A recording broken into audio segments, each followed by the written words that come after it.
Hey everybody, it's Tim Shurr. Welcome to the podcast, and today we're going to be talking about how to get unstuck. Here's the question. What's going on inside the minds of top achievers that cause them to make extraordinary breakthroughs both personally and professionally? My name is Tim Shurr, and I invite you to join me as we take a deep dive into the unconscious mind and discover how to transform your biggest dreams into a reality. Welcome to the How to Be Mesmerizing podcast. Welcome everybody. So I'm driving down the road, and it's a snowy day, and it's December, it's Christmas time, and I've been procrastinating. And, I didn't realize I was procrastinating. I just felt like I was, taking a little bit of a break. And, when, I don't know about you, but I've been a little obsessed with how I think, right? For many, many years, I've been what people call very mindful. I'm very aware of pretty much every single thought I have.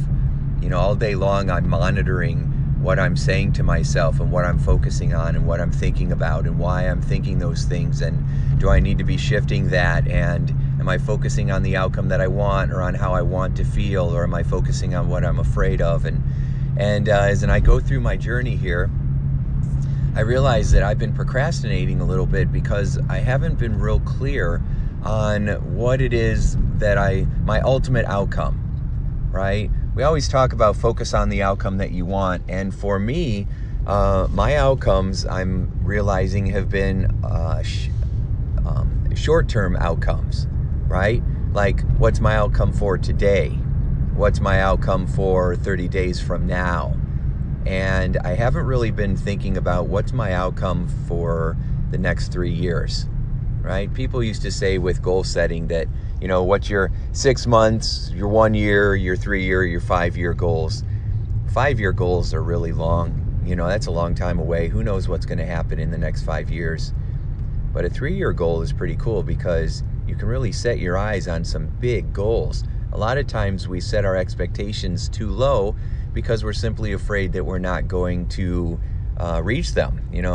If you lower your expectations, you won't be disappointed. Well, that's a crummy way to live, because then you're not really accomplishing anything special. You're not really accomplishing anything really exciting.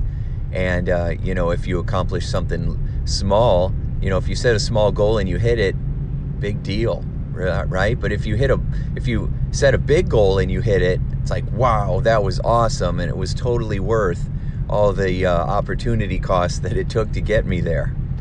And so I've been realizing lately that I've been procrastinating, and it's because I'm not quite clear on what my 3-year goal is. So I'm just going to be real honest here. Most people that are in a leadership role like me would not admit something like that, but my goal is to be so honest with you that you can be honest with yourself, right? And then you can take a look at what I'm going through, because I know I will figure this out. I just believe I will, from years of teaching myself to believe that I will, right? And so I know that through this journey of feeling stuck, I will eventually get unstuck. And so I want you to come with me on this journey so that you learn faster how to get unstuck as well. If you are. You might be crushing it right now, and that's awesome. You go, right? That's fantastic. You keep going. So anyway, I've been thinking a lot about what is it that I want to accomplish, right? And one thing that I have learned is that if you kind of obsess enough, if you think enough about what it is that you want, eventually things work out, right? It's like if you focus on what you're going towards and what's most important to you more than anything else, the right insights, the right questions to ask, the right people will show up, the right opportunities. You'll tune into a podcast and suddenly they're talking about the same issue that you're talking about, which has been happening to me. And a lot of times it happens unexpectedly, which is kind of funny because if you believe in the law of synchronicity, there are no accidents. So if you're focusing on what you want, enough, then the clues for how to get it show up.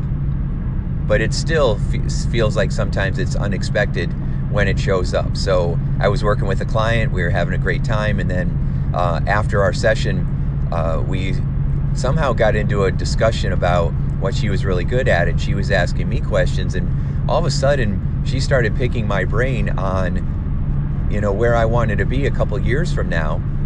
And she asked me some questions that I had not been asked before. And we ended up spending the next 45 minutes together. I was so happy I didn't have another client after her, which again, things work out. I really believe that God sets us up for success when that's what we're focused on having.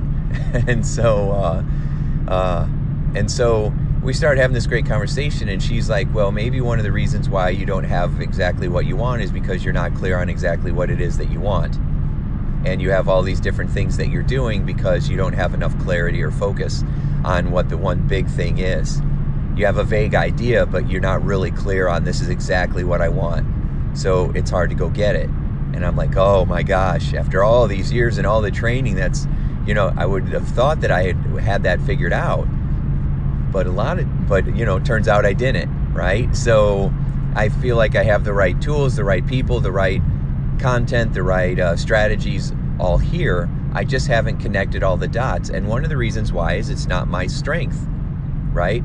Organizing, strategizing, having a consistent promotional plan, that is not my strength. If you've ever read the book Strength Finders or gone through those programs, they help you identify what you're really, really good at. And that's what you should be spending all your time at, right? Spend all your time on the stuff you're really, really good at. And then here's the thing that I learned. The stuff you're not good at, go find somebody who's good at that and make them part of your good vibe tribe. Make them part of your team. They might be part of your team for a day. They might be part of your team for, a year. They might be part of your team while you're achieving a certain goal, or they might become a part of your team forever, right? So people come into your life for a day, a season, or a reason. And so this client that I was working with, I'm making her part of my team, right? And she's excited about it too, which is amazing. We had a lot in common, and so there was so much synergy there. But she was really good and strong in the areas that I was not good at. Now, I could sit there and try to get better at it, which I have. When people are going through business, they either have lots of money and no time, or they have lots of time and no money.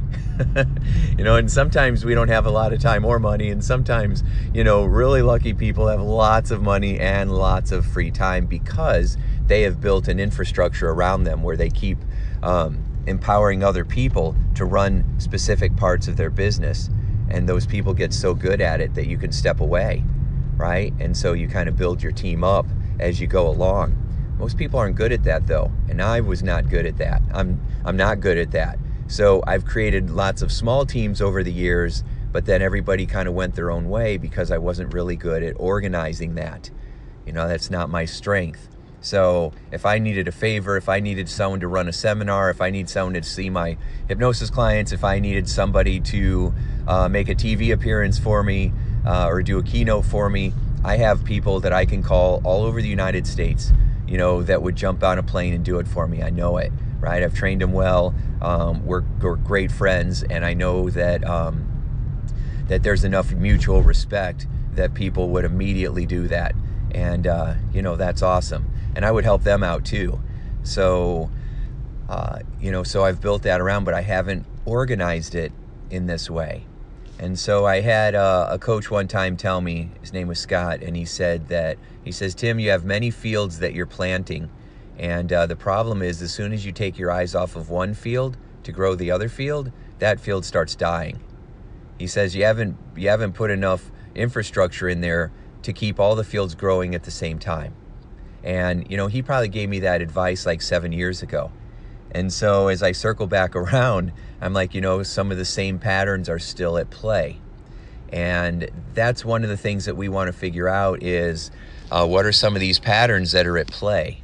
What are some of the issues or habits or obstacles that are in your way that, follow you around through the years? And how do you break those? And I'll tell you, it's very hard to do it on your own because for most of us, it's a blind spot, right? We don't recognize that this is a pattern that we have. And even if we do recognize it, we usually don't know how to shift it on our own, which is why the most money I spend every year is on coaching, right? That's my highest line ticket item for expenses is coaching. I spend the most amount of money on coaching if I'm not spending a huge amount on marketing or advertising costs. But over the last several years, I haven't had to spend as much money on advertising because I have so much word of mouth now. But so I spend it on my coaching, and my coaches are expensive, but it's worth it, right? It's worth it for me. And that's the other thing that I wanted to share with you is, I'm thinking about, okay, well, if I need to find somebody who's really good at this and I need to put them to work for me and get them to do this, then my next question that comes up, and it's really a fear, is how am I going to afford them, right? And I think that fear is there for a lot of people. It's like, how can I afford this? What if I can't afford this? And we're focused on our fear instead of on the outcome that we want, right? And so if you have a big enough why, the how will appear. If you need something enough and you know it's important enough, you'll find a way to finance it, right? You'll find a way to figure it out. I have countless stories of people who felt like there was no way they were going to be able to do what they needed to do, and then the money appeared in so many different ways, right? I had an art teacher friend one time who had no idea how she was going to finance some of the stuff she wanted to do because she was on a teacher's budget. There was no way she was going to be able to afford it on her salary or on her budget. And then I said, what are you really great at? And she said, well, I'm great with my artwork. And I said, well, why don't you do more of that and sell it? And she's like, oh, nobody's going to want to buy my stuff. And I said, well, are you sure? Are you 100% positive on that? And she says, well, no. She says, people always love my stuff. I'm like, that's your fear. Your fear is that you're going to do the work and it's not going to matter. You're going to do the work and nobody's going to want it. Nobody's going to care. And then you're going to feel rejected. That's the fear. I said, you need to get over that and just focus on what are we going to do instead, right? And I say, when you need to just get over it. That's great advice. So, of course, I gave her some tools and strategies, and I helped her to upgrade that fear and go from fear to faith, right? So I helped her focus on, this is what we're going to do to get excited about taking your step. I really believe that if you take your step, God will take his step. So if you put the energy into it, God will put the energy into it for you. There's an old story about there's two farmers and they both say that they have faith during a drought, but only one of the farmers actually prepared the field, right? That's the one who had the most faith because he prepared the field even though there was no sign of rain. He took his step forward, and then God took his step forward and brought the rain. Okay, and the person that didn't prepare his field was host because he didn't take the step, right? Anyway, our goal then is to focus on preparing our field, right? Taking our step forward. And if you take your step forward, then God's going to take his step forward and get you to the promised land. So instead of thinking, I can't afford this or I can't do this, what if you started to think, how can I afford this? How can I do this? How can I make it happen? What would it take to get this person to help me out? And a lot of times that you just ask the person that you need help with, I really need this. I need to cause this to happen. What would it take for you to help me out?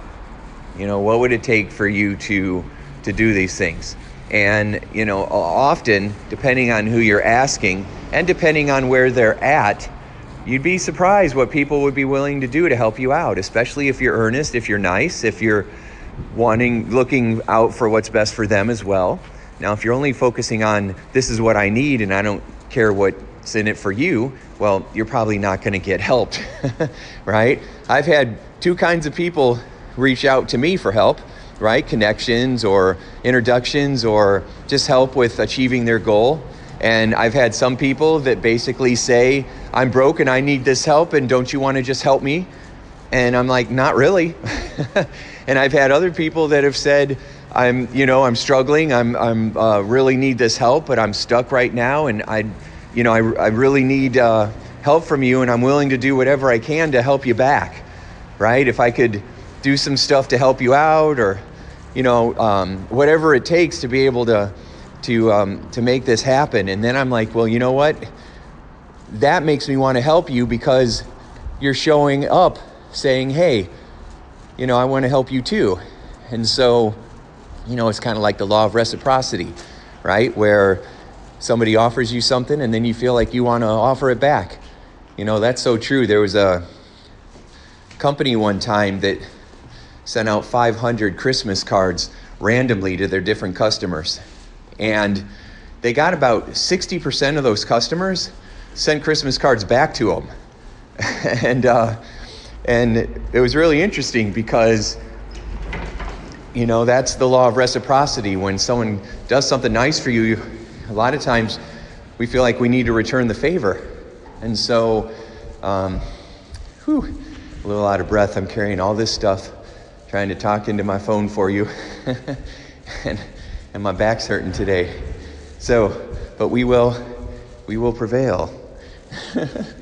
So anyway, so I thought, all right, what's the fear here? The fear was I have this brilliant person that's giving me this feedback and offering to help, and isn't talking about money or what she needs out of it or anything. She just has this passion and this desire to help. That's how I am too. I get excited about wanting to help and share ideas, without much thought into what am I going to get out of it. It's like, how can I contribute? And that's how she is, and I think it's one of the ways why we connect. But anyway, so my fear was, well, what if I can't afford her? And then I realized, oh my gosh, I'm coming from that place of fear, aren't I? So instead of focusing on that fear, I had to realize, okay, this is what I need to do. I need to focus on the outcome that I want. God put this woman in my life to help me figure out some of this stuff, and then I'm going to focus on how I can return the favor and help her as well. And now all of a sudden, my focus is on how can we make this work, right? What can we do?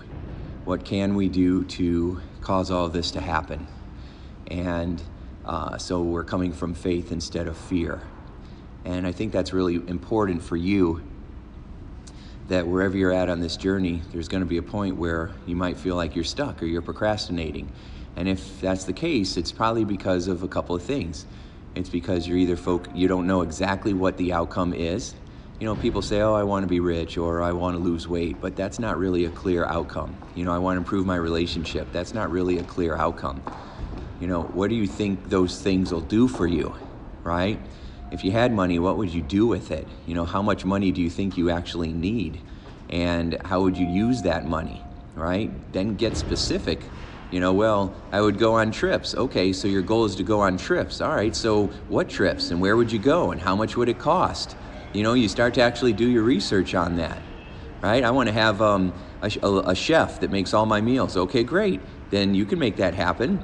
Just how much does that cost, and how would you want that to be delivered, and what would you want to eat? And it's amazing what's possible for you once you start to get more clarity.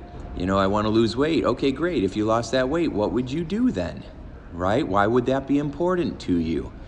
And you start getting real clear on what the outcome, the ultimate outcome of you putting in this investment, what would it be?